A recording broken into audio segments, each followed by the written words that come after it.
Everybody all set? Welcome. Welcome to all of you. This is not a select board meeting. This is an HMAC meeting, so we're not making any decisions here. This is just a follow-up meeting to the January meeting that we had in Westhampton, where the select board and finance committee went, and we were reviewing budgets, and a lot of questions came up about the Hampshire regional budget and how it would affect the individual towns as it filtered down. So we promised to have another meeting before the town meetings. So this is the meeting. We want to find out if anything's changed in each of the towns. I know in Southampton, I'm John Martin, by the way, and this is being recorded, so anything you say will be on file for years to come. I'm the chair of the select board, but again, it's not a select board meeting, so. And somebody asked Billy, asked about public time. There's no public time on the agenda, but there's no reason as we go along we can't interact and answer some questions and have you voice, your thoughts. We just don't want to, make it a crowd thing. So we'll respect your time and vice versa, and we'll try to get all the comments in if that's okay.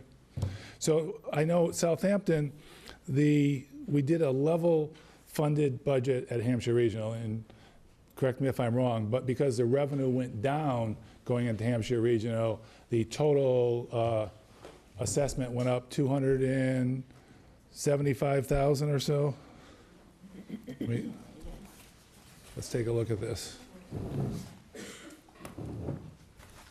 And the Southampton's portion of that was $128,000, I believe. 128,091. Yeah, and we just went through our budget process, approved our budget at the select board, and we level funded just about all of the departments except for the Norris School, because we want to put in a language program at the Norris School so that we can take some of the students that are going out of area, bring them back to Norris by having our own language program there. So we shifted money around, allocated some of that to Norris.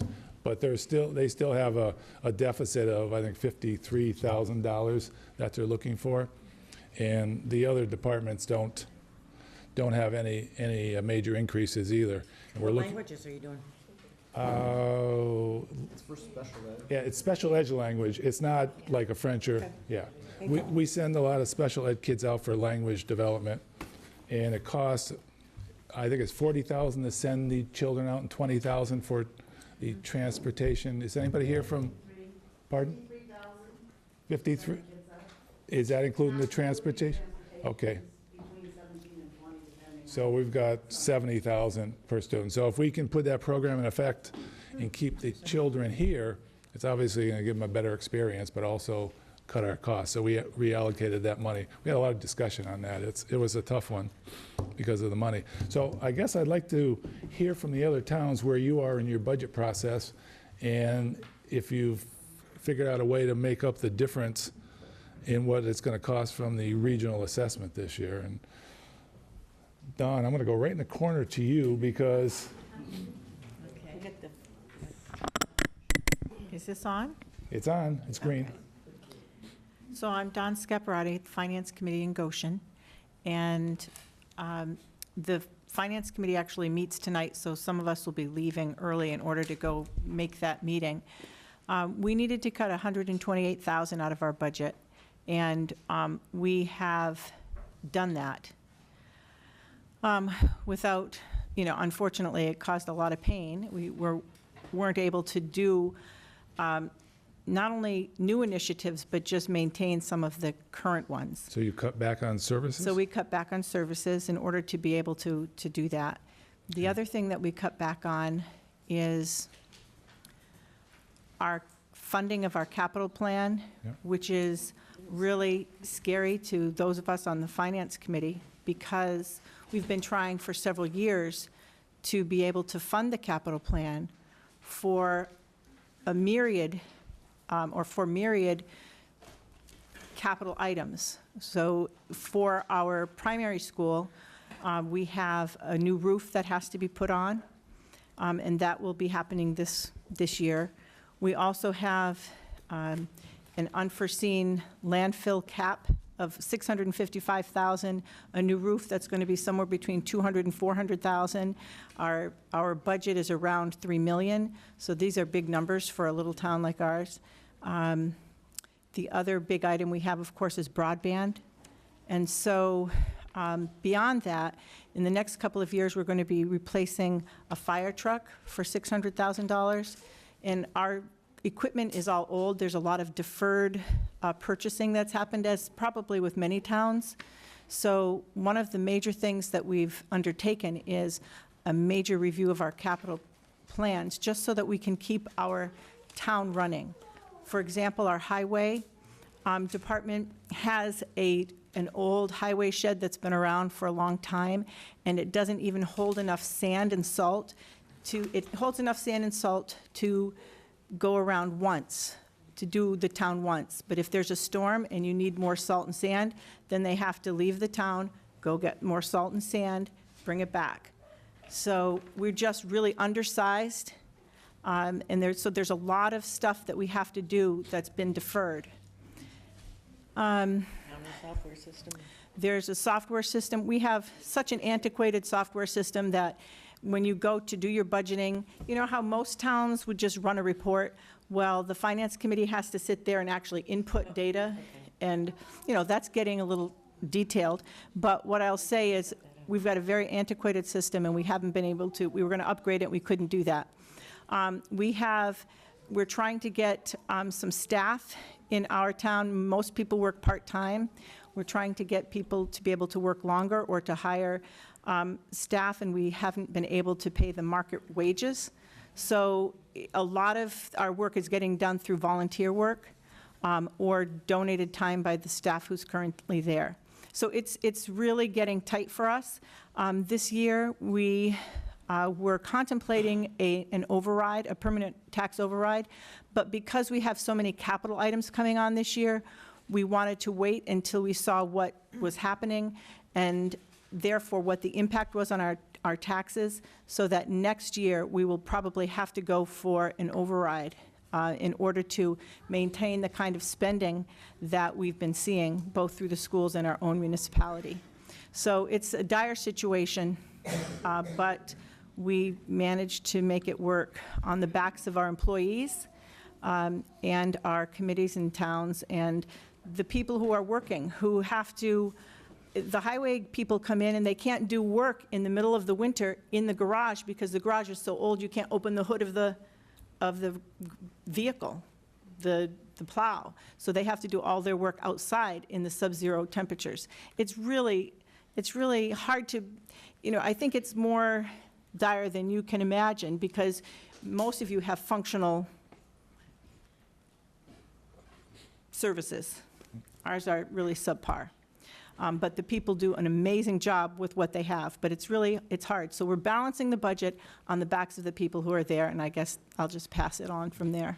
Now, do you have in your budget for increases for the staff this year? We did do a 2% increase for the staff. For us, that amounts to about $8,000. Okay. Prior to, it's $8,000 for the staff that we've had for a long time. Right. Any new staff, it would be over that, and we weren't able to give the raises to the new staff. Okay. Yeah. So that's basically, I think that's basically it. Now, from Goshen, anybody else? Angela, Gina, Ira, anything else to add on to that? No, I don't think so. Okay. So if you had the extra $128,000, you would have put it back into the infrastructure, into the staffing? Put it back into the infrastructure for sure, and into adjusting employee hours and salaries. Okay. And upgrading our software and upgrading our systems. Okay. So deferred projects, if you will. Yeah, Chesterfield, you're both sitting together, so with this budget wasn't difficult for us. I really shouldn't say much because we had the lowest assessment.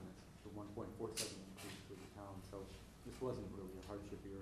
okay. We had more difficulty with the Smith Voc assessment, which came in at a 4.5% increase, and that set us back a little bit. But we fully funded all three schools.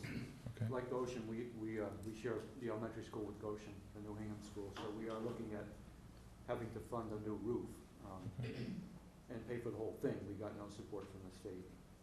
So that is gonna be a cost that will come up this year, but that's not in our operating budget. We're hoping to pay that out of our stabilization fund, and we Okay. should be able to. Okay. So we fully funded this budget, and we're done. We're done with our budget. We're printing it up now. It's gonna, our town meeting is on the 13th of May. And I don't think the schools will be an issue at our town meeting. We also need new buildings, like Goshen. We really desperately need a new fire station. The truck will barely fit in the building. We'll compare you with ours. That's right. And we really need a new town office building too. We're still using the old Davenport school, and it's in terrible shape. So our major focus is really trying to set money aside, annualized money aside in the budget, so that within 2 or 3 more years, we can afford to build those buildings without an override. We're hoping to do it without an override. We have enough annualized money in the budget to pay the debt service. Do a debt service. Then we can do it without an Yep. increase in revenue. So that's really been our focus for like the last. Okay, 4 or 5 so it sounds like you're on good track then. Yes, yeah, You this was not a terrible. You're not doing anything new and improved, but you're at least maintaining. We gave a 2% COLA increase to our town employees. Okay, that's good. And we did increase 4 or 5 positions more than that. Good. Brought people in well. So Chesterfield's doing well. Westhampton. Well, as far as I know, the budget's looking okay. Yeah, we're gonna start deliberations on it. They're gonna deliberate tonight, so we You got a haven't meeting tonight? finalized it. Okay. One of the things we are definitely looking at, and we have on our annual town warrant for a meeting, is a $236,000 item to fund a design and engineering plans for a new fire and safety building, public safety building. We had asked previously the town to approve a $4.4 million building, and it Yeah. didn't pass, so we're going back. By a slim margin, right? Right, like 35 votes, but we're going back, and so now we're asking for this engineering and design so that we can have actual bid numbers to take Yeah. to the town, to hope that maybe. So you didn't do a public bid at that point, you just got some estimates? Right, it was just an estimate. Ed, you can probably answer this question, but, you know, always when you put projects together, it costs less. I mean, we're obviously looking at the same thing, you're a little ahead of us, but is there any way to co-join 2 towns, design engineering, to have some kind of economies of scale? And I don't necessarily need an answer. If you don't have one, we can always look at that. Probably not, Yeah. no. Because it's chapter 149, you have to bid it out through the state system, so. And sometimes the question sounds better in my head than it does when it comes out, so. Actually, I don't know if that's true with design services. I think you have, with Massachusetts procurement standards, you have a lot more flexibility with your design Yeah. part of things, and you do the actual bidding of the construction project. Right, yeah, construction bid it is what it is, and, Yeah. yeah. Okay. Be looking at regional services, I think. Pardon me? You probably would need to be looking at regional services Yeah, if you were going to be combining the bids for the both of them, engineering, yeah. or you're gonna be having to combine services in the long run. Yeah. Fire would be a tough one, Another discussion, which Yeah. is actually on the agenda. but, right, That gets really complicated when you're talking about emergency services. yeah. Yeah, getting from here to there on a fire is not something you want to fool around with. So otherwise, budget, you think is going to be fairly well? Well, you got to talk about it tonight, but maybe I should call you back tomorrow. Do they get also municipal raises? Pardon me? You were asking the other Oh, yeah, towns. are any raises built in for the staff? We gave 2.5% across. 2.5%. There's 2 positions, 3 Yeah, building positions that we're inspector. looking at increasing, doing a step increase. building. Okay. So it sounds like you're fairly healthy in that area. That's good, that's good. What do we have next? Williamsburg. I like when everybody sits together. Yeah, Williamsburg, this is a tough year for us, education-wise. We have a large increase for the Hampshire regional budget. We also have a very large increase, $208,000 much between the two of those and the local school, which only came in at $15,000 increase, their budget was fabulous for us. And we appreciate all the work that the school did on both budgets. That eats up our 2.5% that we can raise. So the town, the finance committee, we are looking at using free cash to balance our budget, which is actually tied to debt that will roll off. So we're not concerned that we're really overspending. And every year we have gotten close to needing an override. Like Goshen, we are level funding all our other, where we haven't cut, we actually level funded most of our other budgets except for those that we absolutely needed, like highway and fire for expenses. With increased maintenance costs and the needs for OSHA training and for maintaining trucks to the levels that are required in our staff, we needed to increase those, so we have mild and minimal increases there. The finance committee has not finalized the budget. There may be additional cuts. Our town meeting isn't until June, so we have a little bit of extra time. What date in June? Hmm? What date in June? June 3rd. 3rd, okay, thanks. There are no cuts being considered for the school. The Okay. cuts that we'd be looking at are for any other increases. Most everybody submitted a level funded budget. So if it's level funded, are you giving an increase to salaries? Right now, it's being considered 1%. Okay, so that would mean if you're level funding it, they have to cut back somewhere else in that line, in that budget? So do you mean if we give that 1%? If you give 1% and you're level funded, it's gotta come from Oh, I'm somewhere. sorry, so they submitted a level, every year, the departments submit level funded, and if there's an increase, the finance committee adds it on, but they wouldn't cut from, they're not planning to cut from budgets to give that 1%. Okay, gotcha. It's new growth then, or something that you'd be using. So hope and a prayer, yep. Open a prayer. Okay. Anything else?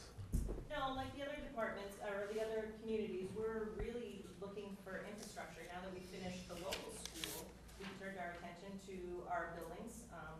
We are in the same boat as all the rest of you. Our buildings are very old, antiquated, they don't meet the needs, for the purposes that the people are in them now. We are looking at a public safety complex. We do have a committee that's looking at it. We have some other challenges of location.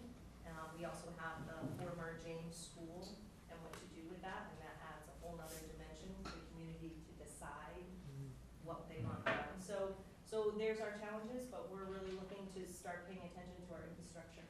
And that's gonna go into a debt service or, okay, thanks. Well, I'm thinking about town meetings. When's the Goshen town meeting? May 20th. May 20th? And Chesterfield? May 13th. May 13th? And Westhampton, May 11th. May 11th. Oh, they're close. Ours is May what is? 7th. May 7th, huh? I guess we're the first one, huh? Okay, Hampshire Regional. I'm gonna bring up the issue, and Margaret, I know we're gonna have a discussion on it because it was brought up at the select board meeting. And I don't know that there's a good or bad side, it's just, it seems to be an issue that we bring up, is that there is a fund in the Hampshire regional budget that varies. I think now it's around $800,000. It's a reserve fund, rainy day fund. I'm not sure what the exact, it's split up in two different ways. Unencumbered money, I guess I would say rainy day fund. It's not encumbered for any special purpose, correct? At this particular moment, Right. it's not encumbered. Right. But it is going to be used. For instance, there is, and I have it here somewhere, but you're talking about the last report showed an $800,000. Yeah, that was brought up last night by one of our members. $823,000 in the last report. Right. And of that, $29,700 is substitutes, which is likely to still be used. There's spring and winter's coaches that have not yet been paid for $44,705. Yeah.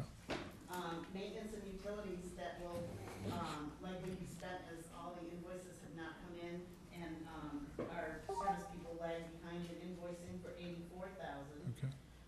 Insurance for $355,224, which is not encumbered at the moment, but will definitely be spent down, and then a reserve for expenditures at $50,000. That brings that 800,000 down to 269. And then on top of that, at the last report, school choice was expensed at 278, and charter was expensed at 176. School choice as of now is actually at 564,003, and charter is at 404,864, which, if you take those differences off, you're coming down to about 164. Okay. And there are textbooks and there are supplies that will still be purchased. Okay. So So- there's invoices for tutoring as well as different spring services for students that are unanticipated that we need to plan for.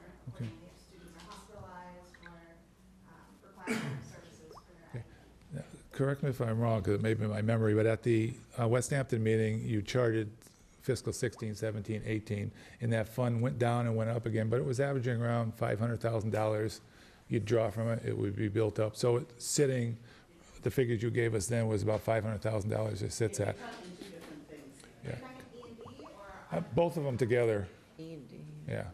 E&D and, Is a number that gets certified each year. right, And I did give you numbers at Westhampton town meeting, and Yeah. I have that was FY 16, which would have been based on 15, yeah, certified at 532, 574. right. I'm sorry, Yeah, we can you couldn't say hear that again? Some of us called. It's a little- 532, 574. 532. And FY 17, which would have been based on 16, is 561, 854. And FY 18, based on 17, would have been 485, 911. Right.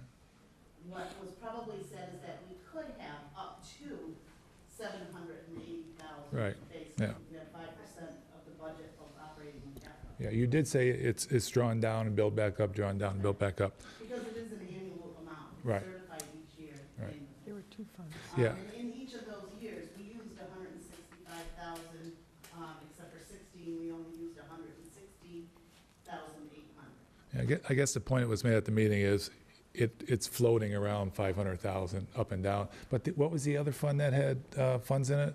Again, I call it a rainy day fund. I'm sure I got the wrong terminology, but you remember what it was, Rini, at all? Yeah, there were two funds that you had mentioned. One of them was this one, and the other one, there was, I don't have the paper. Maybe that's what it was, yeah. Yeah, and that has been going up and down too, and it does, and we've been using that to sustain the budget each year. And the reason I bring this up is because it's buzzing around there. When we get to town meeting, I want to make sure we have the right answers for this, because if it's valid fund to have and we've got backup why it's there, people need to know that, because if they just hear $800,000, $500,000, why can't you use it? And Margaret's been real good at that at every meeting coming up there, so I'm sure she'll be at the town meeting. But we need to address it so that people know, because a lot of times, a gut feeling, no, they'll put the hand up if they don't know. And I also wanted to say that there's a public knowledge that there's a pretty big disparity between the per pupil expenditure at Norris Elementary School versus Hampshire Regional High School. So when you have, word out that there's two funds that go up and down close to $1 million, and you have, a deficit of $53,000 on their budget, we want to be really clear what's fact. Yeah.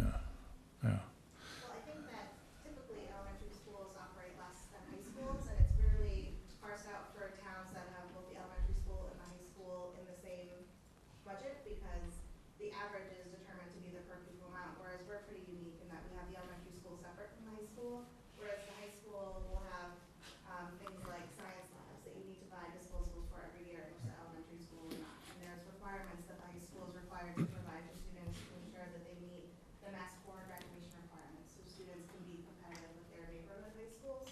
So when you compare us to like a Northampton or a Belchertown or a community that has the elementary and high school averaged together, their per pupil expenditure may be a little less than the high school in general, but if you're able to like parse out the elementary versus the high school, that's why there is a disparity there. But I think it was at a former Southampton select board meeting earlier this year that it was stated by a select board member that Hampshire is appropriately funded and Norris is underfunded. I was just going to say, 17, I think, at Hampshire Regional per pupil and 12 here may mean that Norris doesn't have enough money. I mean, we're like the third lowest, I think, per pupil in the state. And they do a great job at that. So, I mean, if they had more money, they'd do an even better job. But people don't necessarily realize, they say, well, if you can do it for 12,000 here, why can't you do it for 12,000 there? And that's why we got to bring it up and talk about it. And me bring, Another important point about E&D is that regional schools are regulated to have this excess and deficiencies account because it would require 5 different town meetings. So if Hampshire Regional's roof collapsed and we needed to purchase a new roof, then we would need to go to all 5 towns in order to obtain that money to get the new roof. Whereas if a Norris Elementary School needed a new roof, they would go to the town and the town could use their town free cash account to support that expenditure. the what account? That's a good one. But it's really for us to not have to go to all of the communities in case of an expenditure such as our boiler, which we've been having issues with, our water tank, which is quoted out at over just about $300,000. So we would use our E&D account to purchase things like that. I want to preface this by saying, I'm playing the devil's advocate on a lot of these things. It's up to you folks to inform us and educate us. So when we go to the town meeting, we can say, hey, wait a minute, this is why. But if I don't ask these questions here, and it goes to a Norris school, it's going to be one of those shows, if you know what I mean. There are children in the room, yes. To address your point about school choice funding, so it's recommended that you have the amount in a school choice account that you typically expend each year, so that for us is about $900,000. In 2018, we had $816,326 in that account. In 19, we had $594,067, and at the end of this year, it's anticipated that we have $374,102. So we've been drawing down our school choice account to a pretty dangerous balance. So for whatever reason, so say our budget is cut more significantly, and we've got programs and staff. Students who are currently coming in school choice will likely leave. Current in-district students may choice out, and if we don't have the money to pay for that, that also falls back on the schools in town. So that would be a significant. Again, from the devil's advocate side, you're going to have people saying, you've got, I don't know, in the E&D, $500,000, just take $100,000 out so we can do more improvements in our town. So we got to be able to address that, why you need $500,000 in E&D versus $400,000 or $350,000. You know, it's going to be a valid question, and depending on how we answer it, people are going to say yes to the budget or no to the budget. So, and all the other towns too. But, you know, so it's going to be an interesting town meeting, and hopefully you folks were going to be in attendance. Okay. Can I ask another question about school choice? Because this is another issue that came up, and I want to make sure that if I address it, that it's based on fact. So you have how many school choice students right now at Hampshire Regional? 131 out of a total population of? 732. So the second most largest cohort is school choice after Southampton. So the question came up, if you're only getting $5,000 per school choice person and it costs $17,000 per pupil expenditure, how is it profitable, especially now that you're only charging $1 for a school choice person to ride the bus, when it's costing a lot more money for a in-district student to take the bus? How is it at all possible or profitable? So school choice is simply based on the instruction that a student gets when they're in the school. It doesn't include transportation, which is a big chunk of the budget. It also doesn't include special education. So students who are on an IEP that school choice into Hampshire Regional, we are able to charge the town back for the sending town for their special education costs using the same formula that circuit breaker does.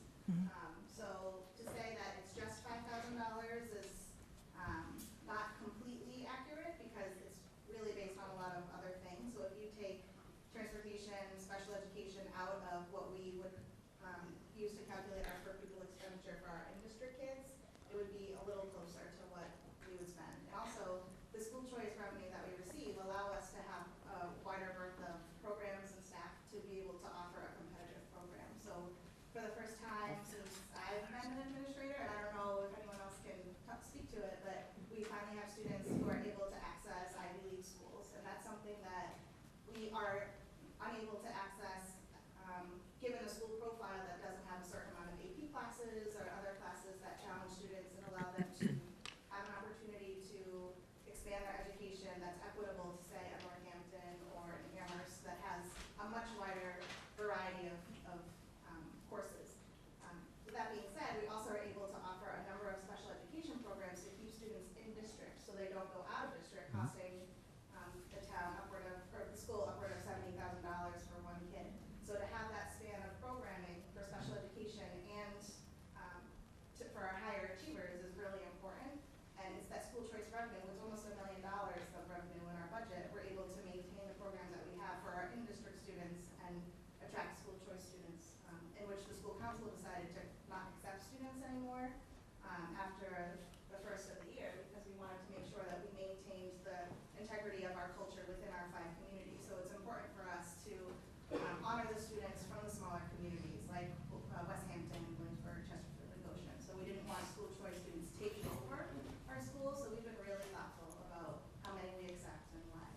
But you asked a question about the $1 a day for transportation. Was that answered?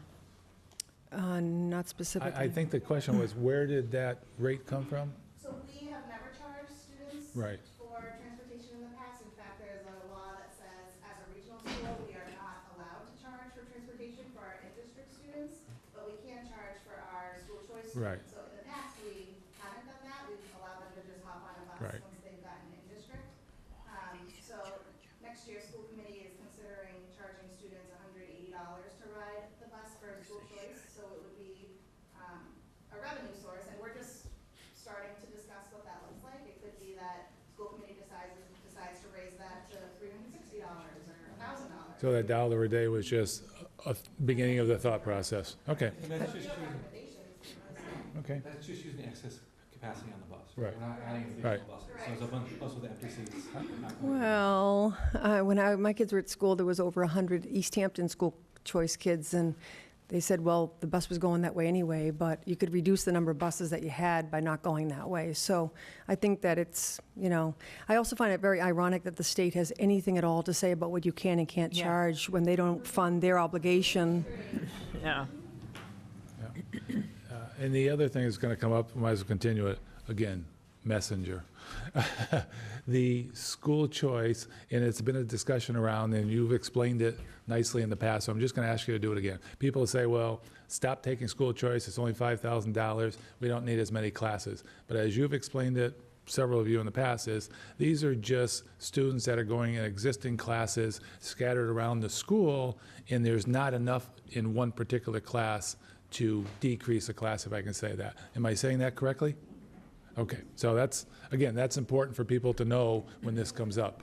I think in elementary schools, it's more concrete because there's maybe 2 classes of 4th graders. Right. By accepting school choice students, it would go over that. The high school is much more fluid because Yeah. it's mixed ages and grades and different classes depending on the class. And what's the average class size at regional? It ranges from the smallest being 82 to the largest being 146.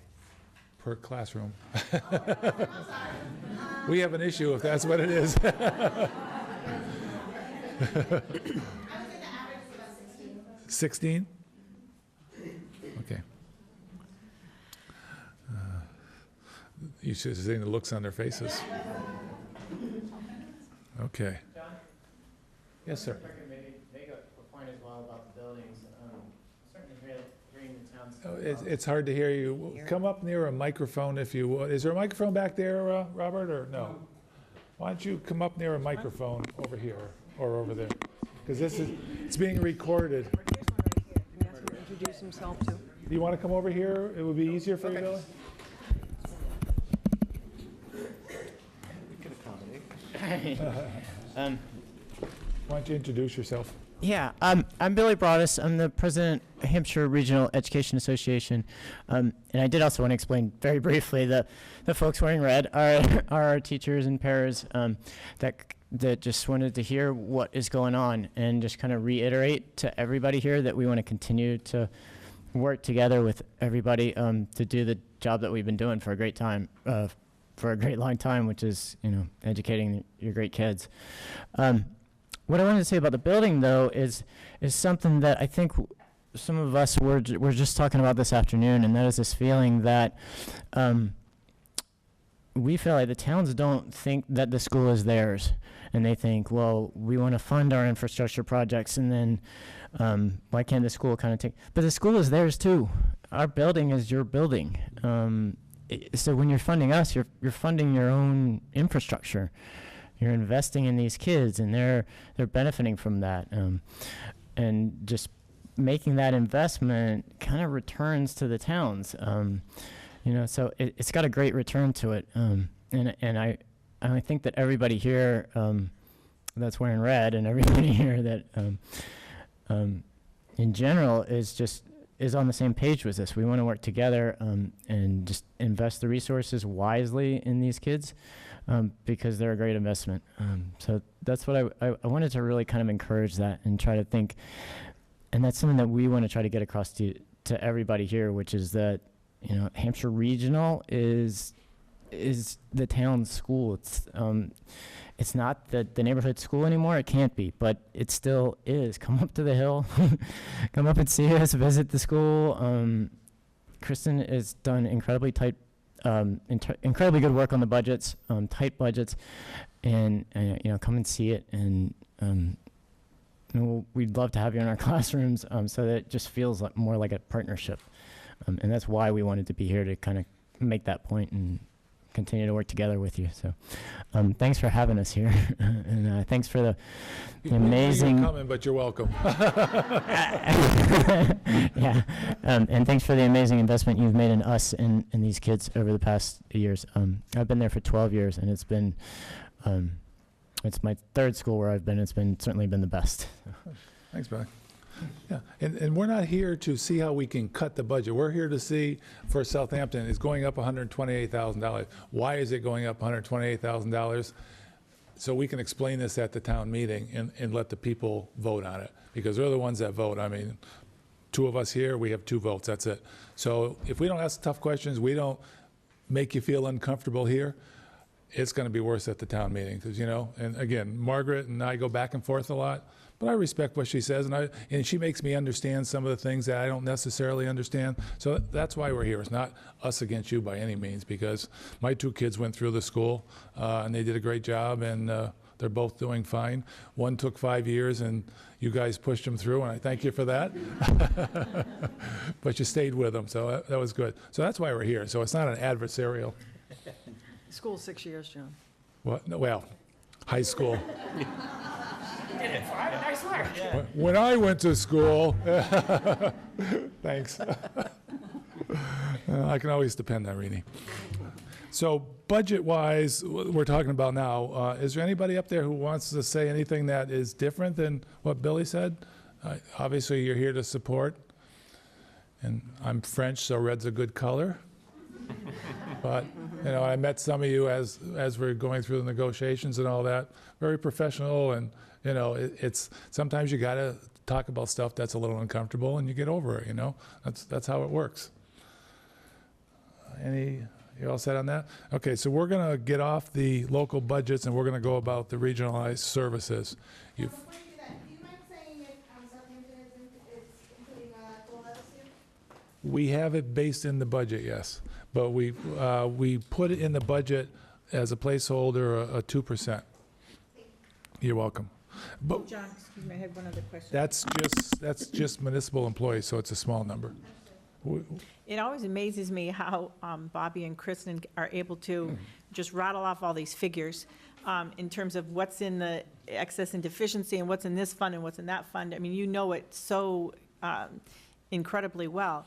I don't know it quite as well, and it's very hard for me to retain a lot of those figures. So what I was wondering is, would it be onerous to ask you to maybe just give us a one-page sheet that has some of your balances and what they're used for, and why, like, you speak very eloquently about why you need them and what they're used for, but if I get up in front of the town, I will draw a blank. I won't remember it, I won't remember which fund goes where, but having them written down and explained would be helpful, not to give you one more thing to do.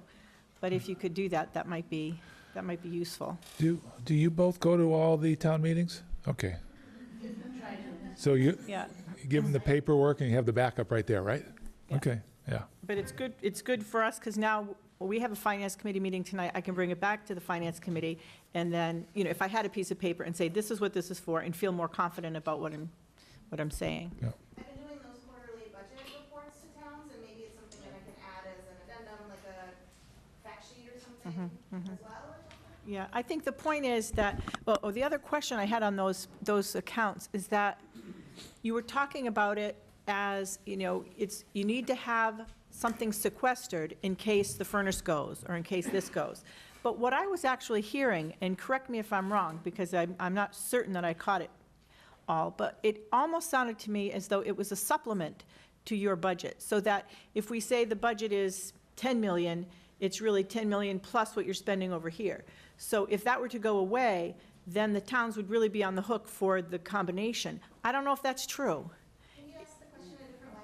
Can I ask that? Because actually, that's yes. exactly the same question I had, because you said 29,700, 44,705, 84, 355, and you listed it as subs, coaches, insurance. Aren't those line items? So there, we talked about 3 different amounts. Is that what you So meant? Yeah, School choice revolving account that we have. There's also the excess and deficiency, I don't want to say revolving, but account that we have. And then I think that there was also a question at one point about the quarterly report that Bobby passed out at the end of the last school committee meeting had $800,000 of unencumbered money, but all of that money is dedicated to specific line items. So we had 3 different things that we addressed. Okay. So that probably wasn't clear, so we apologize. okay, that's why writing it down would be helpful, because I think what you just talked about was a revolving account. Right, you made it That, sound like I it was didn't supplemental. catch. That's a revolving account, so that actually that is operational. It's a fund that you're using to fund certain, I think it's called school choice revolving. So the school choice account is meant to supplement students in and out of school choice. So we get revenue for school choice, and we also have expenditures for school choice for students who are in district that need to leave. And we don't have the number of students who are coming in or leaving school choice until more than 2/3 of the way through that academic year. So we have to make our best guess based on how many students are school choice at the elementary level, how many currently have school choice, and how many we're taking in. So the revolving account is there to supplement any estimates that we don't estimate correctly. I see, that's helpful. Didn't catch that the first time around. So, and the unencumbered, that's just, it's your budget, except you have a few more weeks of school. Yeah. Just like we all have in our town, and we all have an unencumbered column on all our budget reports. Okay, that was a clear before, that's so helpful, thank you. Now, the school choice money, I think Norris, a couple years ago, they said they had a fair amount in there. I forget what the number was, but that was also a buffer in case school choice all of a sudden imploded and you don't have enough school choice money coming in, so you supplement it with that. So is that similar to that also? Similar. And the problem with supplementing the local budget with the school choice money or E&D is at some point it's going to run out. And it So did.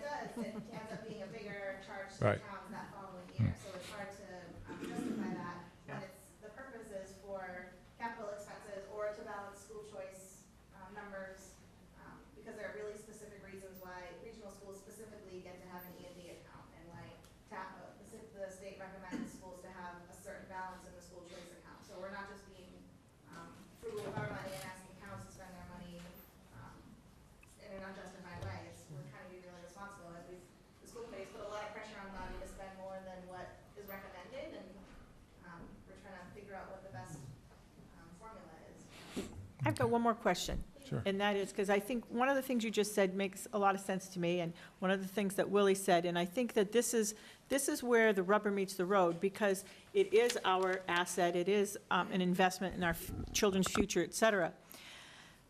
The thing is, there comes a time, and it seems to me that we're approaching it, when there are so many needs on all sides. So I don't want to say both sides, I don't even want to say a side, but everywhere. It's ubiquitous. The expenses are amazing, and for the schools, for the towns, et cetera. And the salaries that the parents have, that the taxpayers have, aren't going up necessarily in sync. We all know that. We all experience that. So at some point, there's a pain point beyond which you can continue to increase. And that's, I think, what we're really all talking about. It's not, do you deserve this piece? Do you deserve that piece? It's just, we're almost full, and what are we going to do? And almost full looks different to different people. We have people in our town who can't pay their current taxes. There are people, more than 1/3 of our town is elderly, and many on fixed incomes. And so, I don't want to say elderly, because, we're all approaching that. But, there are, more than 1/3 of our town is over 60, and many on fixed incomes. And these tax increases, so we say, okay, we're going to have 17-cent increase here, a $1 increase there in the tax rate, and they just don't have the ability to pay. So the point is, we have to come up with some creative ways together, because you know how you said we're all in it together? We have to together come up with some creative ways of what do we do? Because we can't keep stretching this. You know, we can't keep stretching it. It's going to pop. And so now the question is, what do we do? Pretty soon, we can't keep going up. So I'm not exactly sure what happens because the benefit costs keep going up, the salaries keep going up. It's not that they shouldn't, it's just that we can't always afford it. And so what do we do? That's really what it's about. And I don't have the answers. I don't think anybody has the answers or we wouldn't be here. Right. But that's what we're trying to figure out. And somebody, I forget which of you asked about what we built in for the increase this year. It's 2%, but that's because last year we gave nothing, and we're trying to bring them up to a reasonable level. So it would have been 1 and 1. Any other? And one thing about microphone. One thing about the Hampshire Regional budget and kind of where Hampshire Regional is right now. So I went to Hampshire Regional a few years ago, and the school is much different than it is now than it was then. And the school environment is much different now too. Back then there weren't charter schools, there wasn't school choice. And when we're looking at charter schools and school choice, we need to make sure the school is attractive. Because as you talk about, we're stretching things, but if Hampshire Regional turns into a school that is not an attractive school, lots of students are going to start going choice out rather than choice in. We may have more people going out to charter schools. So that's something we need to consider when looking at the budget is not only what does this mean for this year's budget, but what does this mean for the budget 10 years from now? Because we can say we cut $100,000, we cut some programs, students are going to look at it and say, do I want to go to Northampton? Do I want to go to Pioneer Valley Performing Arts School? I mean, this is a real thing that we need to look at. And I just want to keep that in mind as we look at whether we need to cut things, what we want to fund, where the school is now and how it's attractive. And if we start cutting things, it could very quickly turn into a school that's not attractive. And I think all these teachers here tonight kind of shows that not only is it a good place for students, but it's, I assume, a good place for teachers as well. I assume you wouldn't be here if you didn't like the school. Right. And I think that affects the students. If it turns into a school that teachers don't want to work at because we cut programs, because we need to cut other things, then students are going to notice that, and it's not going to be as good an education. So realizing the constraints of the budget, of course, looking at the quality of the education and what it would mean if we didn't have that quality education. And this is something that people at town meeting aren't going to see. You know, they're not going to see all these teachers here because I assume all the teachers aren't going to be able to go to every town meeting. So I think that's something that if we can convey, that it's a school that teachers want to work at, it's a school that parents want to send their students to, and we need to do everything we can to keep it that way. I mean, the other side to that coin is each of the towns have to maintain that same high level in their individual schools. Right. And that's where we have the issue of budgets locally as well as regionally, and you folks look at it regional. So we're all looking for the same thing, but we're coming at it from two different directions sometimes. Because if the quality in the towns is poor, they're not even getting to the high school. You know, they're going to school choice out before they even get there. And once they're out probably. So yeah, it's a tough one. But it sounds like we're not doing too bad, except for our infrastructure's crumbling in all the towns. But that's a dead exclusion. So any other? John? Yes, sir. I almost forgot about this, but HRA is hosting, or planning on hosting a community forum. And we'd like to actually do it at Norris, but we'd like to invite everybody here to talk more about what is going on at the school these days. Okay. And hopefully have everybody get a little bit more ownership of what's going on here.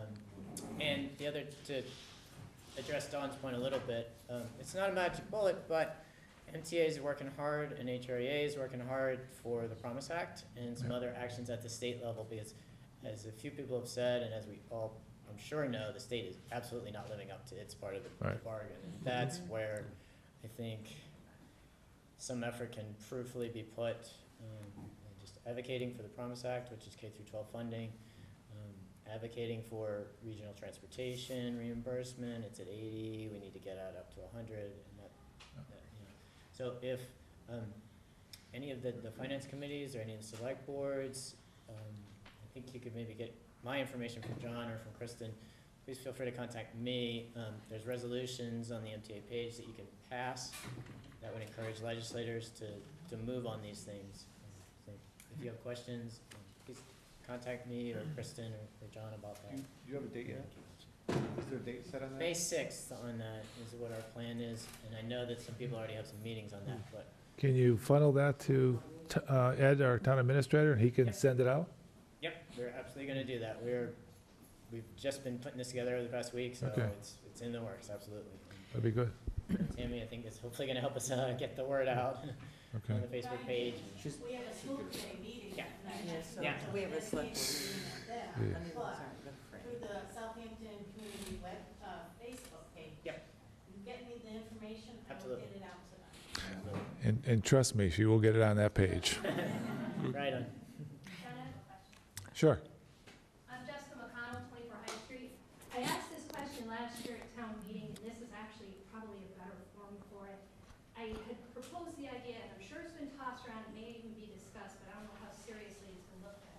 I strongly feel like we should regionalize Norris with Westhampton Elementary, and maybe do a K through 4 and a 5 through 7, or whatever the case may be. When we regionalize, just like we did at the Hampshire Regional, we get more state money, we get benefits that we don't get now, some of which is transportation costs. And I know they never come up to their guarantee for transportation, but it's something. And Yep. right now, we get nothing.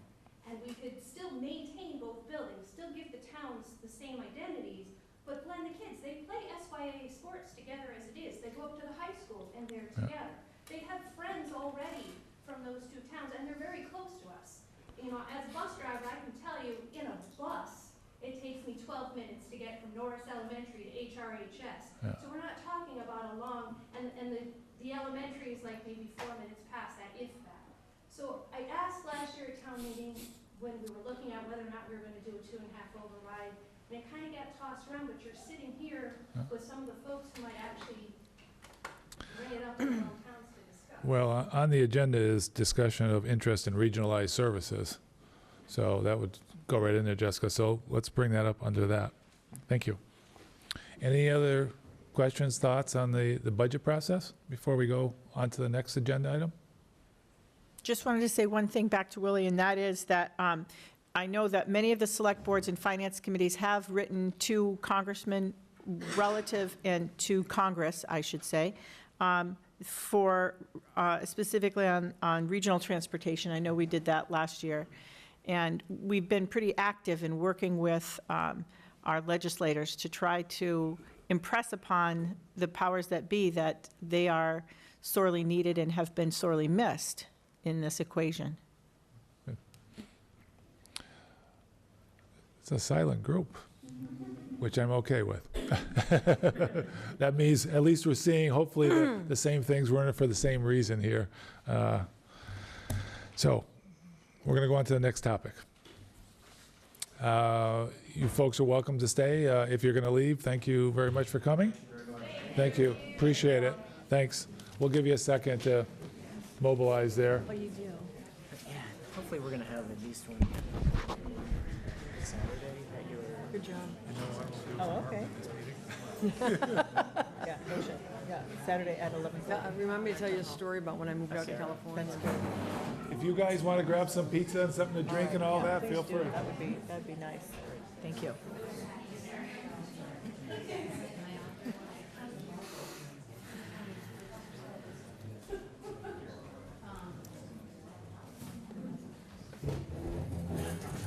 Absolutely. It's there. That's what it's there for. Good.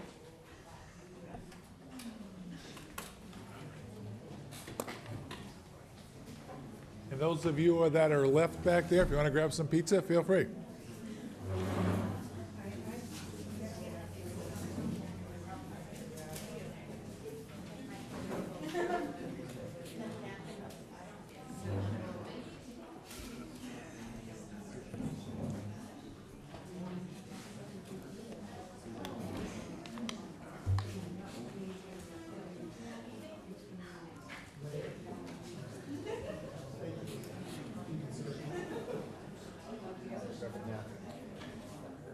Is this a good story? Those are important when you have pizza. Graduate nursing school, I was working in Cambridge, and I needed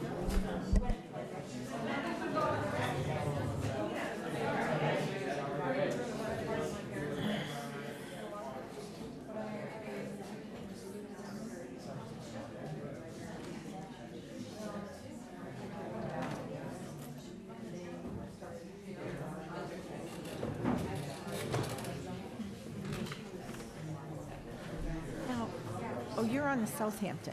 Yes. So what, I don't know, was that woman's name Jessica or Jessie, the woman? I think one of the, I think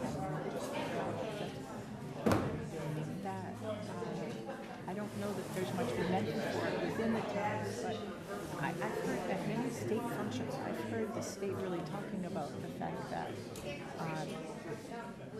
a lot of their reimbursements are being more tied to regionalization because they're trying to encourage people to regionalize.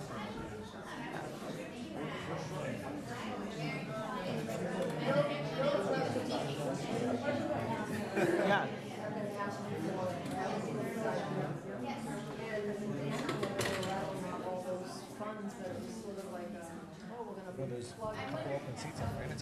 You know, I was just telling Randall, I started working full-time this past school year, and I'm having a hard time staying school ready. But I'll give it, and I don't have the background for that. I used to install telecommunications equipment. It's not. If you can rob Peter and pay Paul, that's the kind of financing I do at home. Right. That's what we do. That's what we do, right? Well, since you came back And then you have to learn how to hold your breath. Trim her beard. It was like you fund your capital through your operating budget? Do you have a line in there for funding? I try to get scary. Hey, we all set? Have a capital budget? Putting that on? Okay, we're gonna get going again. Does anybody else have a meeting somewhere else that they, what time? 7:30 and go. So we got maybe 20 minutes, you think? Yeah. All right. Okay. So we wanted to talk about if there's any interest in regionalized services. Now, I know Jessica brought up the 2 schools. So I'm just going to put it down here for now because obviously we're not going to make any decisions. But some of the topics on here, let's go over. I mean, building inspection. Does everybody have a full-time building commissioner or building inspector? No, part-time? How about? Goshen has a building commissioner. Yeah. That works, probably a couple of days a week. I know that there's been some turnover in the past years with this role. I've actually reached out to, if not more than one neighbor, or almost close to neighbor, I guess, town, asking if there was any interest in even securing more hours for a Right. person. So more of a full-time position that's a little more enticing, and you can offer up that way, but I got 0 response from others. So do you have somebody in place now? We do have a single Okay. person in place for, as I said, like 2 days, 2 days a week, basically, is Okay. the person. But he also works in another town, which you'll find, right? Right. Maybe not Southampton, but I think most of the other smaller towns will have a building commissioner or a building inspector that works in multiple places. Yeah, ours is here. Well, actually, I think he works one other place part-time He too. works in Westhampton also. Is it Westhampton? Yes. Okay, so there we go, we're sharing. Yeah. Do you get him enough time, or?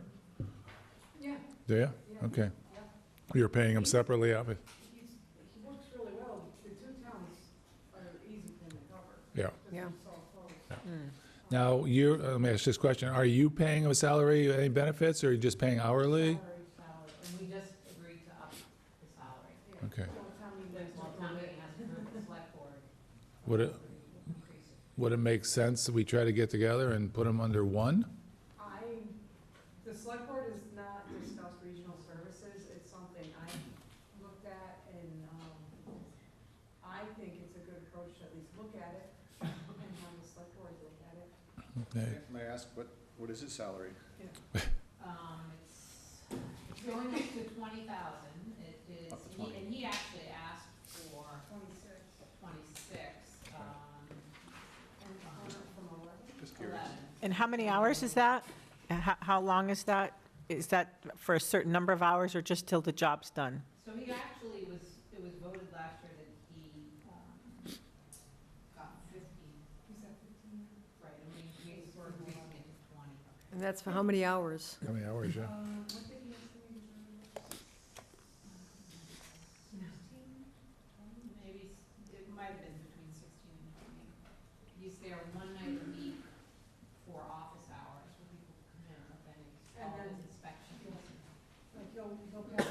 first thing in the morning and do any inspections, and he takes calls, and he'll do after hours for people if they can't make a Wednesday night, or Mhm. if he needs to do another inspection at night. Okay. Can I ask, do the other towns, do you have municipal employees that work 20 hours and get full benefits and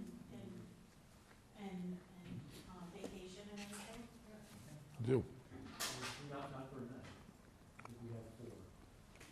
One of them is the library, and is only partially running through the town.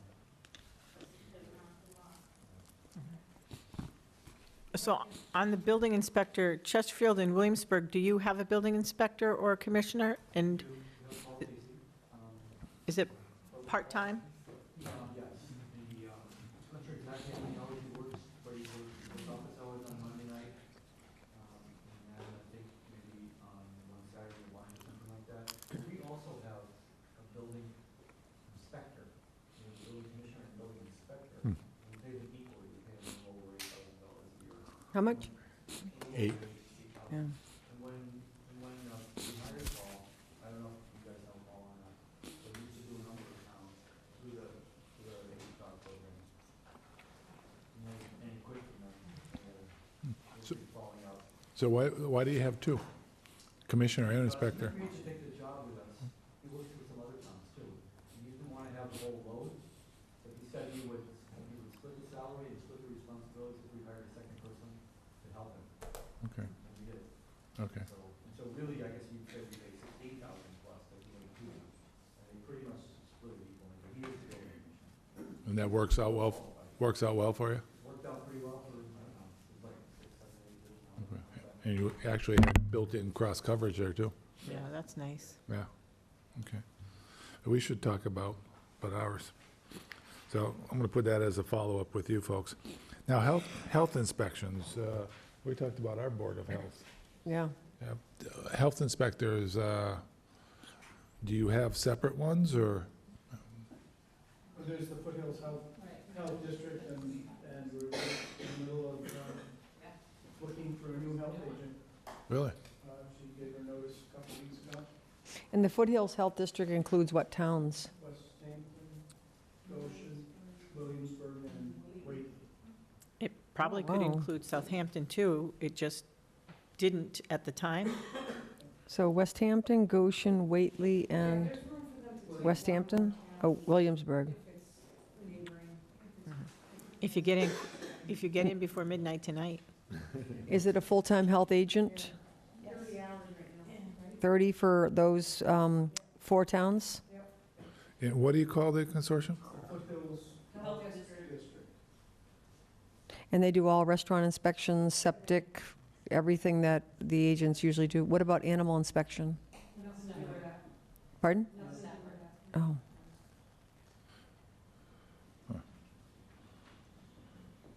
So they do all the perk tests and all that stuff.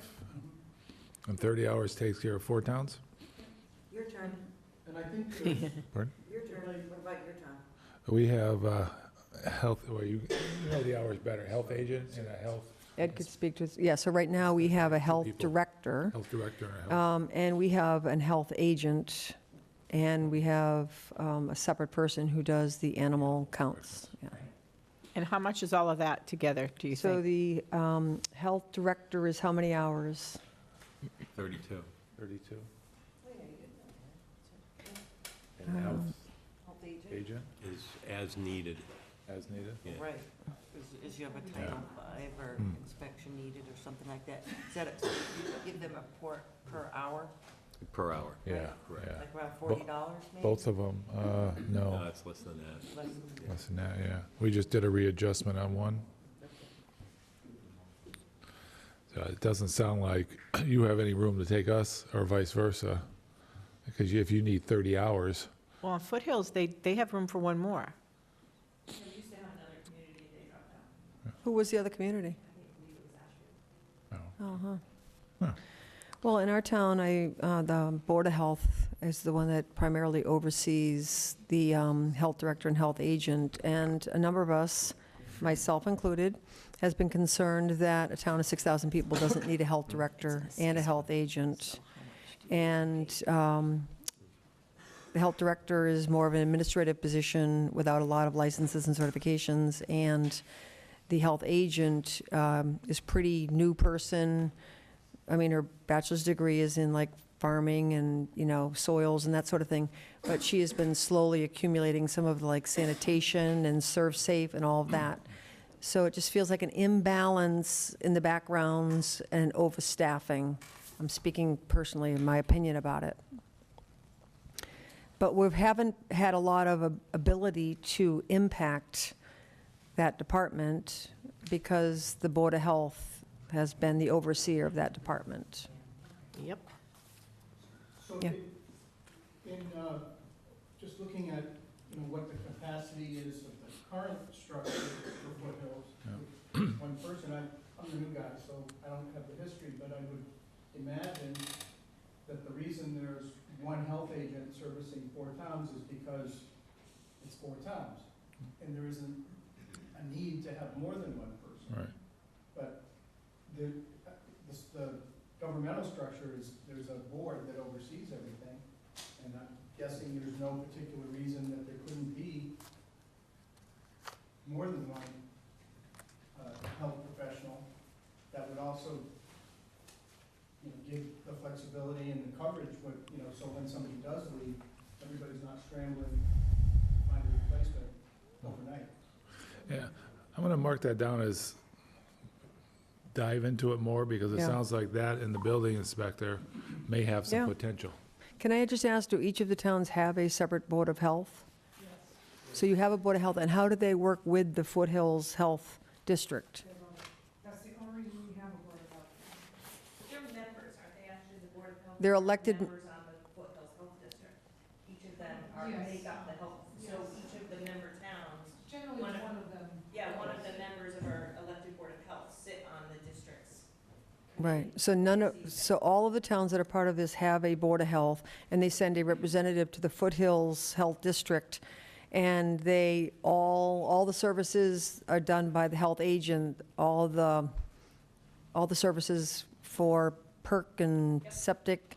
And then what happens if you had, like, when I was in the Board of Health, we had a outbreak, and that had needed investigation and hiring of a nurse. We did a contract for a public health nurse to do a case finding thing. Does that come up? So you just hire when you need additional people? And so that you all contribute money towards the Foothills Health District on your budget, and all the Board of Healths are elected? Yours are appointed? Right, Jim? We pay just under $30,000 to Foothills Health District. Really? Go- Yeah, our FY '20 is what, 20,000? Yeah, you had a question? I just think you should definitely look at that. They're talking 30 Yeah. hours, you're talking 30 hours, plus you have a potential extra body who's been working on getting more certifications. I work 40 hours, so I don't understand why you could have one person at 40 hours and maybe a second person at 20 hours and still save money. Oh, that's why it's check mark for further review. Yeah, Yep, she's got to be. no, I agree.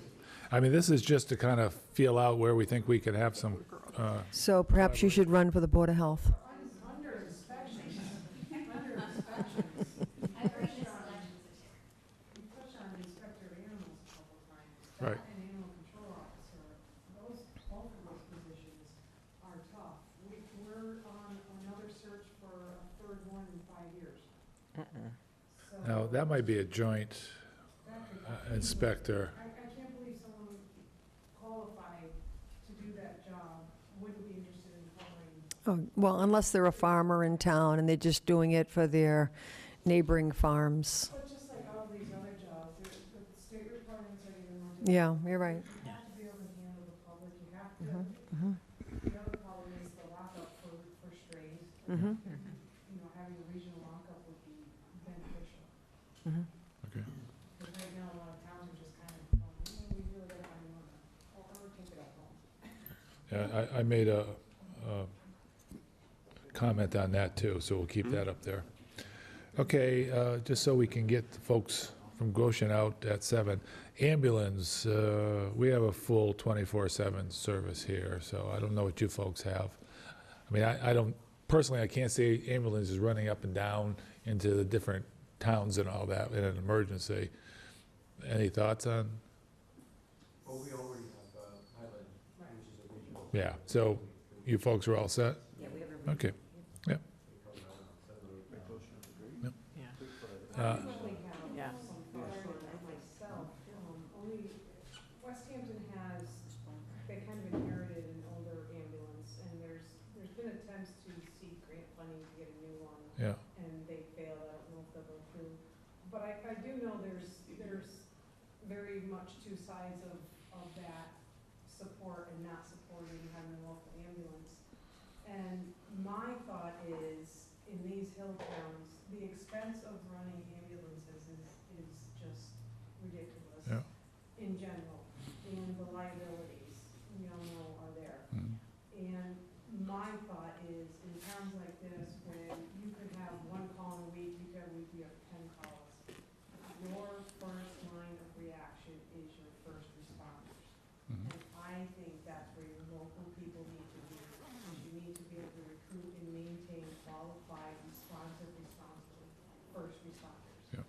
I feel like if you can get those people there and get these emergency situations quickly under control, that they can be stabilized to a place where if you are importing an ambulance from a neighboring town, you're gonna be fine.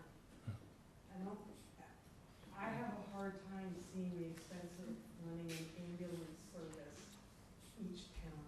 I mean, that's up for each town to decide, but looking at the logistics of it doesn't make sense. So you're, So a regional service, there's already regional services. Right. Highland, Hilltown ambulance, Yeah. obviously Northampton has their own. Yeah. So they're already generally regional anyway, except for in bigger cities. So I think that's worth looking at myself, like Andy said, that's my opinion. It's not something, again, that the select board in Westhampton has really talked much about. They've kind of let the fire chief make his recommendations and try to get the funding for an ambulance. There's not a lot of calls in Westhampton for the ambulance. There's a lot not. of responses. now you're building a new safety complex too, right? We're trying to. Okay. That's an expense. Big one. And I know we used to have volunteers on, 2 shifts, and we finally have a 24/7 because convinced the citizens that, 5 minutes makes a big difference if you're having a heart attack or something. And if you don't have the qualified people there quickly, you could lose a life. So now we funded it 24/7, and, We don't fund our EMTs or our firemen you at know, all. Exactly, that's, They're and complete that's, volunteer. right, and that's Okay. my concern Yeah. is, we have an ambulance, we do have paramedics, but we don't staff it, and they're basically on call. Yeah. Either they can respond or they can't, they don't sit in the station wait for a call.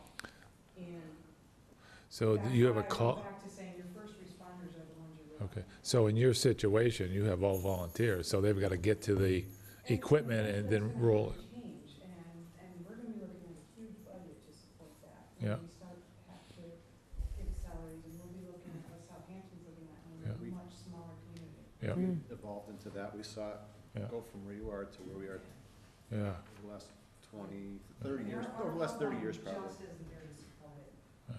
Mhm.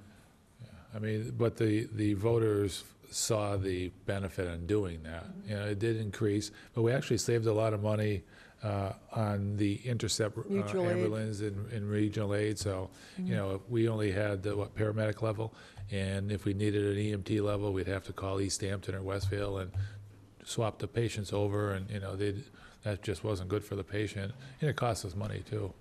So, One of the concerns that was brought up at the meeting we had last night on public safety is, we're building this public safety complex that is not set up at all for paid firemen.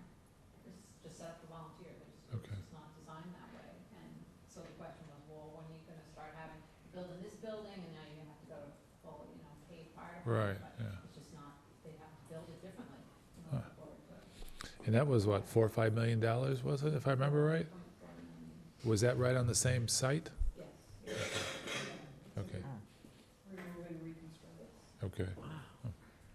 Okay. John, Yes. excuse me, just because we're going to have to go. Yep. it's not on the shared services, but it is on a shared resource.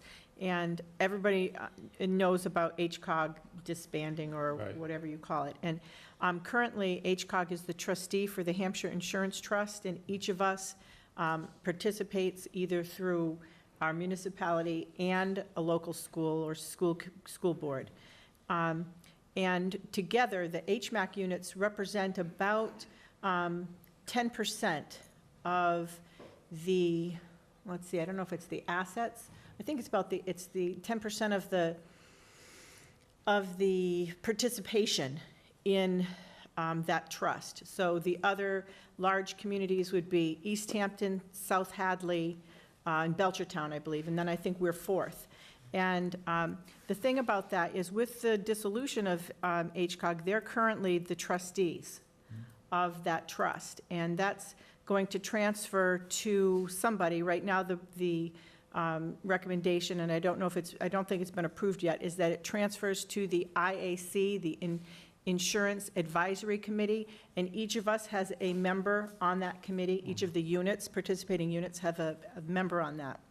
And so the thing that I'd like to hear from Joe Shea. I'd like to invite him to come. He is the director, or the executive director of the trust. I'd like to invite him to come to an HMAC meeting. We talked about it at the last one. This agenda was pretty full. I talked with Ed.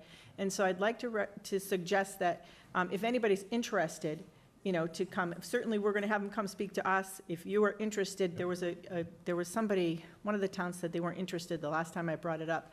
But the thing about it now is, if the trusteeship transfers to us, municipalities and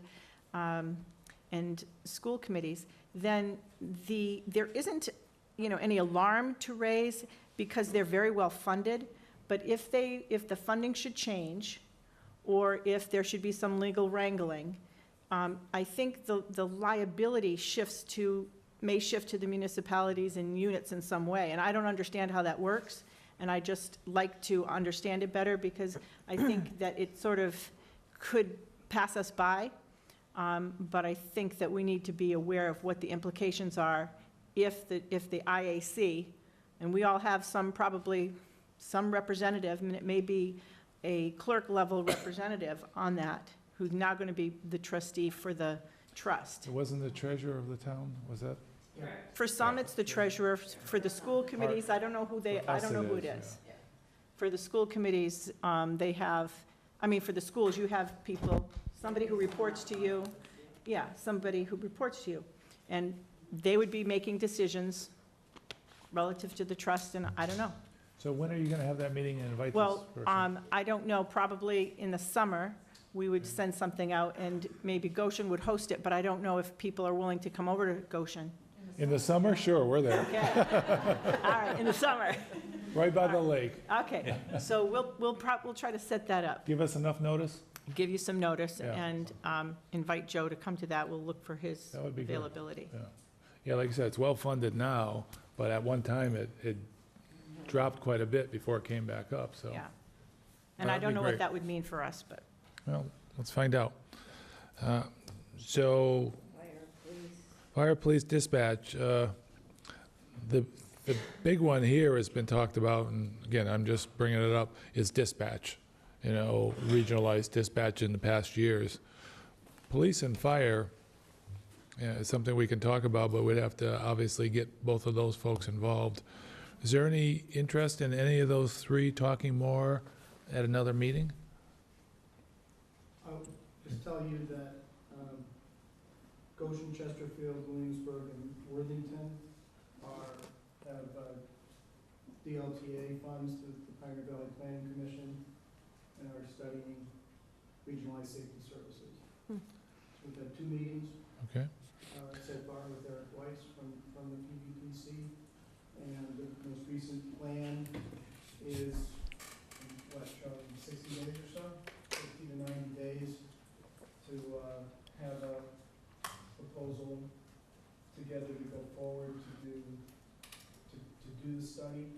So Eric's doing the study, or he's the coordinator? He's facilitating. Right, Okay. Eric Weiss through the PVPC is facilitating the whole project. Yeah.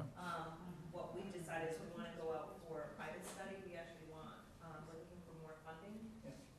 to have an outside consultant come in and actually analyze all of our data, look at the cost options, Why can't we put get in on together that? options, Why can't not we only get for in on cost, but that? also to look at the other benefits that the community has, Dispatch, yeah. including, but we also want them to define the roles, like we Right. believe the role of the fire department has changed greatly, and we need to know what that means for our facilities, what that means for our fleet, and how we can help one another by not duplicating that, because we all rely on mutual aid.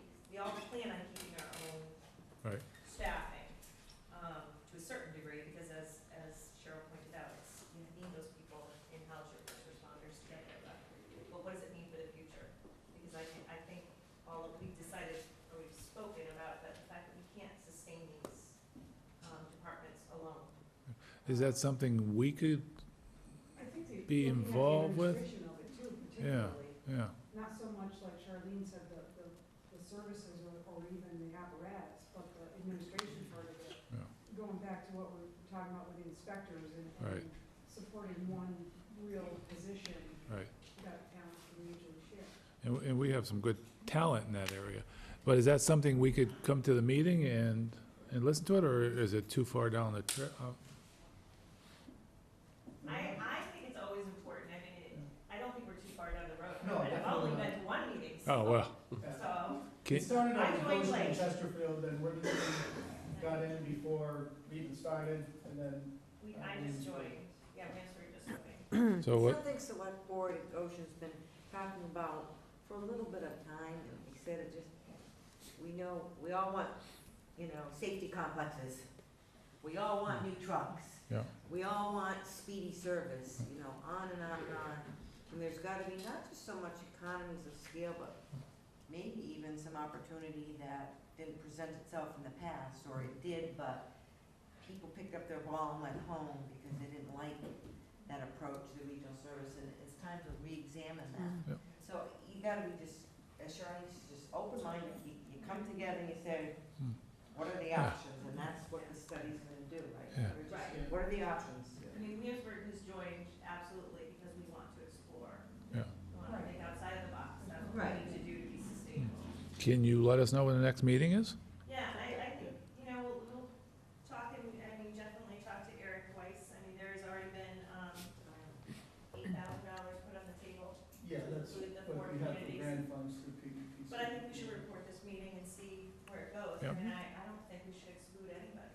The Yeah. more Oh. we can- And we may add value to it, or Right. just all of us together, Sure. What were the 4 communities again? Williamsburg, Goshen, Chesterfield, and Worthington. Thank you. That's a nice little cluster.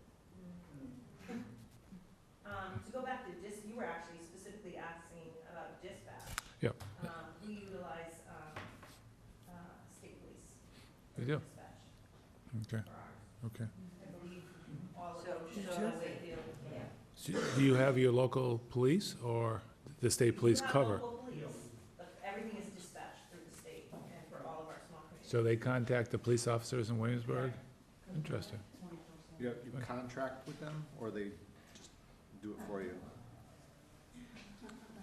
We don't ask that question very long. We don't have a contract. Okay, cover the mics. Now they're gonna get Now they're gonna get a bill, John. That's good. Okay, so we can look at that.